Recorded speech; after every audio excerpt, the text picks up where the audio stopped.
It's Margarita Skype, and in today's video, we're going to discuss something very interesting, a question that have been popping a lot, and I have been getting a lot of people asking me that question. Watch closely because I'm getting some really interesting information. So we're going to go through major holidays and things that we make for those holidays. Number one, the New Year's. Why the New Year's? Because we start with the New Year's. The New Year's is a very interesting holiday. Lots of proposals. That's a given. So a lot of engagement rings, lots of hearts, a lot of new loves, or I want to say new relationships, and guys are buying a lot of hearts, which is kind of ironic because we get just as many heart pendants orders for New Year's as Valentine's Day. So you would think that Valentine's Day would be the New Year's, but that's not the case. On New Year's, we get a lot of orders for hearts. Now, the most popular gift on New Year's. Do you know what it is? Did you guess what that is? It is a bracelet. That is right. The most popular gift on New Year's is a bracelet. I don't know why, but I think it's on that side where everybody loves a bracelet, and it's so rare to find someone who doesn't. It's also a really good gift if you don't know the person that well. Like a heart pendant is already giving out these love vibes, whereas a bracelet is kind of neutral. It's luxurious at the same time and goes for absolutely everyone. I don't know a girl who doesn't like bracelets. If there is one, comment below. I want to know you. So on New Year's, that's kind of the top. Now, if you're wondering about all the other tiny gifts, New Year's is not the holiday to give small gifts, or at least most of the years that I am in this business, and it's been a while, we don't get a lot of orders on New Year's for small gifts. I think it's because for smaller purchases on New Year's, people just opt out of jewelry. I think they go for other things, maybe candles, maybe perfume. There are plenty of things on the market for New Year's, so I feel like we're on top of their kind of the list where they really want that special gift. So on New Year's, we don't get a lot of tiny gifts. Okay, Christmas time, a lot of engagement rings, you guys. Do you know why? Because the whole family is together. A lot of people are getting together as a family gathering, and I guess those that want to propose, they want to propose it in front of the whole family because it's once in a blue moon that the family is all inside at a dinner table.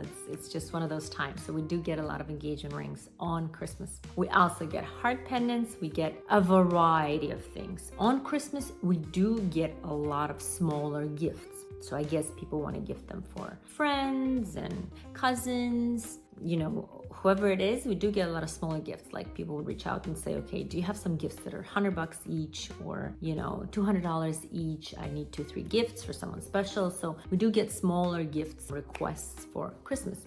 Easter time. You'd think that Easter has nothing to do with jewelry, but it does. We do get a lot of earrings orders around Easter time. Been thinking why, and I think the reason is maybe people go out a lot, Easter occasions. I'm not sure, but it happens to be that a lot of earrings are purchased around Easter time. Now, Valentine's Day. You would think that it would beat all the records for the heart pendant, but it doesn't. Valentine's Day does get heart pendants orders, don't get me wrong, but it doesn't beat the record of getting heart orders on New Year's. So I think a lot of guys on Valentine's just get jewelry in general, so it doesn't have to be hearts. We do get a lot of jewelry orders for Valentine's. It's circular pendants and journey pendants and little tiny rings like promise rings if they're still, kind of together but not decided of an engagement or whatnot. A lot of bracelets and earrings, a lot of different orders for jewelry around Valentine's Day, but not necessarily the hearts pendants. Now, what holiday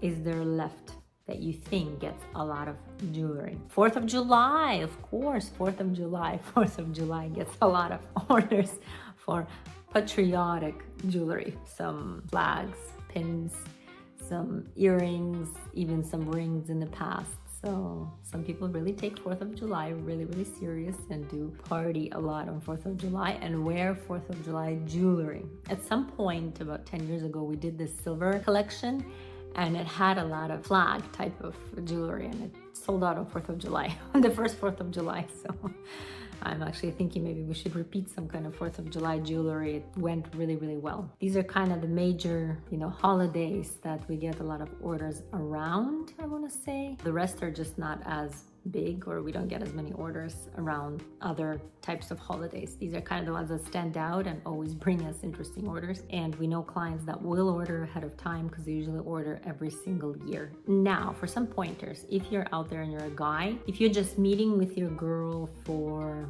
a short period of time. You don't know if you want to marry her or not. Please don't get her rings on Valentine's Day. It is always silly because it gives that weird vibe. If you do want to give her jewelry, a pendant or earrings or a bracelet is a much better option. It has been really awkward with guys that said, no, I want to get her a ring. It's okay, she'll understand. I'm not proposing, but it's just a promise ring. You know, girls don't like that type of thing. Most girls, I want to say. There's been a lot of guys that came back and said, Rita, you were right. I should have gotten earrings because once she sold the box with a ring, she thought I was proposing, but I was just getting a promise ring. So it will give you weird vibes, so I wouldn't suggest it. In general, for Christmas, for New Year's, for Easter, if you don't know your girl that well, go for bracelet, anklet, maybe a pair of earrings. Don't go for like a pendant or a ring because those are kind of more personal, I find, and a lot more labor goes into them and a lot more thought and size, and it gets complicated. So that's kind of my 2 cents. If you don't know a girl, and really if you don't know a girl or you're not dating for a long time, bracelet is the way to go because it's just so simple. Everybody loves a nice cute bracelet. There's such a big array of bracelets out there, from tennis bracelets to tiny little, you know, diamonds by the yard type of bracelets. So it's always a good idea to get her a bracelet. It's Margarita Skype, and happy holidays, and I'll see you in the next episode.